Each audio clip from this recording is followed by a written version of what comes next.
മഹാരാഷ്ട്രയിലേക്ക് പോകുമ്പോൾ അവിടെ അജിത് പവാറിന് പകരം ഉപമുഖ്യമന്ത്രിയായി ആരെത്തുമെന്ന ചോദ്യത്തിന് ഇപ്പോൾ ഉത്തരമായിട്ടുണ്ട്. ഭാര്യ സുനേത്ര പവാർ ഇന്ന് സത്യപ്രതിജ്ഞ ചെയ്യും. ഉച്ചയ്ക്ക് 2 മണിക്ക് NCPയുടെ നിയമസഭാ കക്ഷി യോഗം ചേർന്ന ശേഷം കക്ഷി നേതാവായി സുനേത്രയെ തെരഞ്ഞെടുക്കും. സംസ്ഥാനത്തെ ആദ്യ വനിതാ ഉപമുഖ്യമന്ത്രിയാകും സുനേത്ര. ഇന്നലെ NCP നേതാക്കൾ മുഖ്യമന്ത്രിയുമായി നടത്തിയ കൂടിക്കാഴ്ചയിലാണ് അന്തിമ ധാരണയിലെത്തിയത്.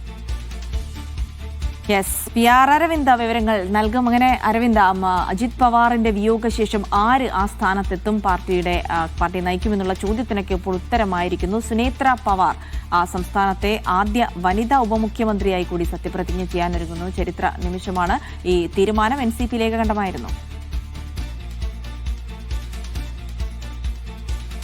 ഒറ്റക്കെട്ടായി എടുത്ത തീരുമാനമെന്നതാണ് NCP ഇപ്പോൾ വ്യക്തമാക്കിയിരിക്കുന്നത്. ഇനി ഒരു ഔദ്യോഗിക പ്രഖ്യാപനം മാത്രമാണ് അവശേഷിക്കുന്നത്. കാരണം ഇന്ന് ഉച്ചയ്ക്ക് 2 മണിയോടുകൂടി തന്നെ NCPയുടെ നിയമസഭാ കക്ഷി യോഗം ചേരും.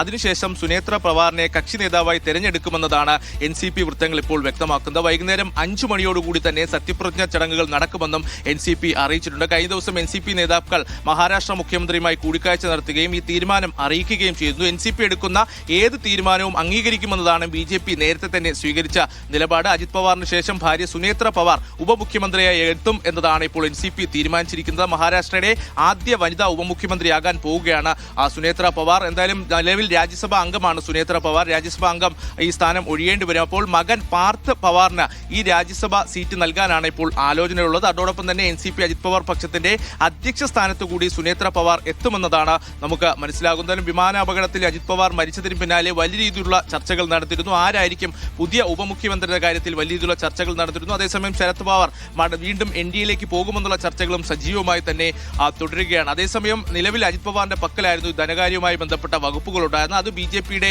പക്കലിലേക്ക് പോകുമെന്നതാണ് ഇപ്പോൾ റിപ്പോർട്ടുകൾ ലഭിക്കുന്നത്. NCP ഇതിൽ ഔദ്യോഗികമായി പ്രതികരിച്ചിട്ടില്ല. 2 മണിക്ക് ചേരുന്ന നിയമസഭാ കക്ഷി യോഗത്തിന് ശേഷം ഒരു ഔദ്യോഗിക പ്രഖ്യാപനം നടത്തും. ഇന്ന് വൈകുന്നേരം 5 മണിക്ക് മഹാരാഷ്ട്ര രാജ്ഭവനിൽ വെച്ച് സത്യപ്രതിജ്ഞാ ചടങ്ങുകൾ നടക്കുമെന്നതാണ് ഇപ്പോൾ വ്യക്തമാക്കിയിരിക്കുന്നത്.